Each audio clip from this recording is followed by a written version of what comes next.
Salam sejahtera Malaysia, terima kasih kerana menonton video-video dalam channel ini. Sebelum kita mula, jangan lupa untuk tekan tombol subscribe, share, like dan komen. Let's go! Salam sejahtera dan salam perpaduan kepada seluruh rakyat Malaysia. Berita panas hari ini bertajuk Kesihatan Abdul Hadi merosot, anak mohon doa, solat hajat. Berita penuh. Presiden PAS Abdul Hadi Awang kini menerima rawatan di hospital selepas kesihatannya merosot sejak sebelum Aidil Adha lalu. Perkara itu dimaklumkan anaknya Muhammad Khalil Abdul Hadi menerusi catatan di Facebook pagi ini. Mohon doa dan solat hajat khusus untuk kesembuhan Ayanda Tuan Guru. Kesehatan Ayanda sedikit merosot sebelum Aidil Adha dan kini sedang menerima rawatan dan pemantauan lanjut oleh pihak doktor di hospital, katanya. Bagaimanapun, Muhammad Khalil yang juga adun batu buruk tidak memaklumkan lokasi hospital Abdul Hadi dirawat. Menurutnya, Abdul Hadi telah berada dalam keadaan uzur ketika majlis pelancaran jentera pilihan raya pemuda PAS Terengganu pada 27 Jun lalu. Bagaimanapun, katanya, ahli parlimen Marang itu tetap menggagahkan diri untuk hadir program berkenaan. Semoga Allah mengurniakan kesihatan dan kesejahteraan kepada Ayanda Tuan Guru, berkata doa yang dipanjatkan oleh kita semua, katanya. Sementara itu, bernama melaporkan Muhammad Khalil ketika dihubungi mengesahkan Abdul Hadi menjalani rawatan di sebuah hospital di Kuala Lumpur, Terengganu dan berada dalam keadaan stabil. Stabil perlu rehat secukupnya, katanya ringkas menerusi aplikasi WhatsApp. Kali terakhir Abdul Hadi dilaporkan dimasukkan ke hospital ialah pada Februari tahun lalu. Dia ketika itu dimasukkan ke hospital Putrajaya selepas dilaporkan sesak nafas sebelum dipindahkan ke Institut Jantung Negara IJN untuk rawatan lanjut. Salam sejahtera dan salam perpaduan kepada seluruh rakyat Malaysia. Berita panas malam ini bertajuk Pelabur takut sebab wujud persepsi saya akan dijatuhkan Ogos ini. Anwar. Berita penuh.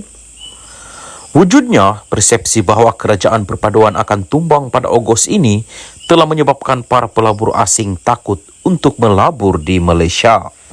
Jelas Perdana Menteri Datuk Seri Anwar Ibrahim, walaupun kunjungan Menteri Pengangkutan Anthony Locke ke Hong Kong baru-baru ini dilihat positif, namun ada dalam kalangan pelabur memaklumkan masih melihat kestabilan kerajaan perpaduan selepas dakwaan beliau akan dijatuhkan.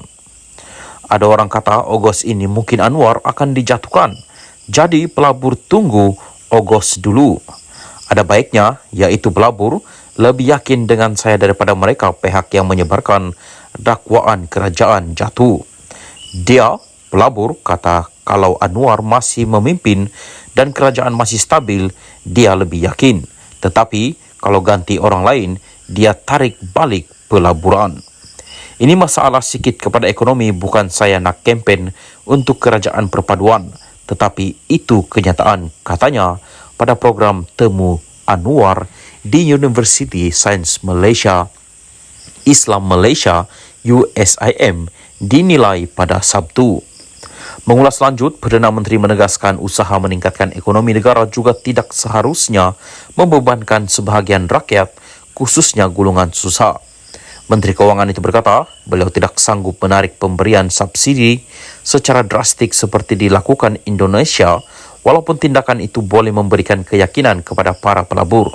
Kalau ikut Indonesia, dia kata subsidi elektrik ini diturunkan drastik, tetapi saya tak sanggup dan saya hanya turunkan bagi golongan kaya.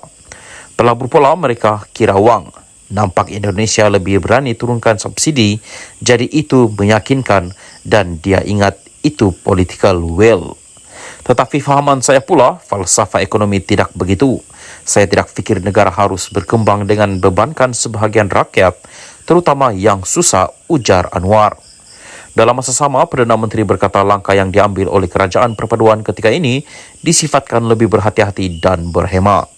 Indonesia lebih berani menurunkan defisit, tetapi saya turunkan dari 5.6% kepada 5.0% sahaja dan mengambil langkah itu supaya ia tidak menekan rakyat. Kalau defisit diturun secara drastik, macam mana nak buat asrama, nak buat fakulti perubatan atau baiki sekolah. Kalau setuju defisit diturunkan drastik, kita tangguh ini semua dan turunkan defisit bagi pelabur masuk. Tetapi saya ambil pendekatan yang lebih manusiawi dan menekankan esan kata ahli parlimen Tambun itu. Salam sejahtera dan salam perpaduan berita seterusnya. Perubahan kerajaan segala-galanya boleh berlaku, Muhyiddin.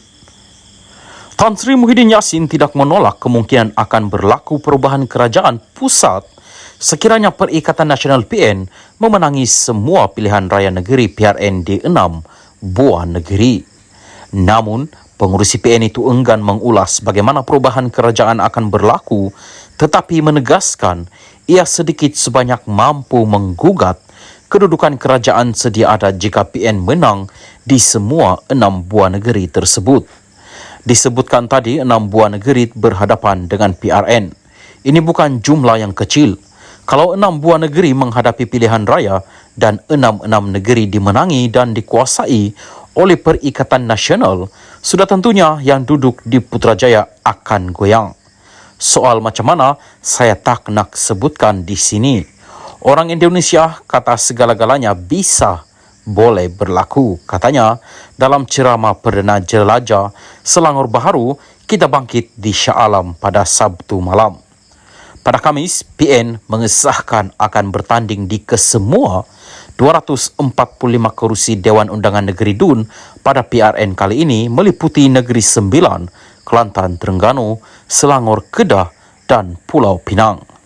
Sebelum itu, dalam ceramah sama, pengurusi Perikatan Nasional PN Selangor, Datuk Seri Mohammed Azmin Ali mendakwa Perdana Menteri Datuk Seri Anwar Ibrahim akan dijatuhkan sebaik sahaja gabungan tersebut menang dalam PRN Selangor.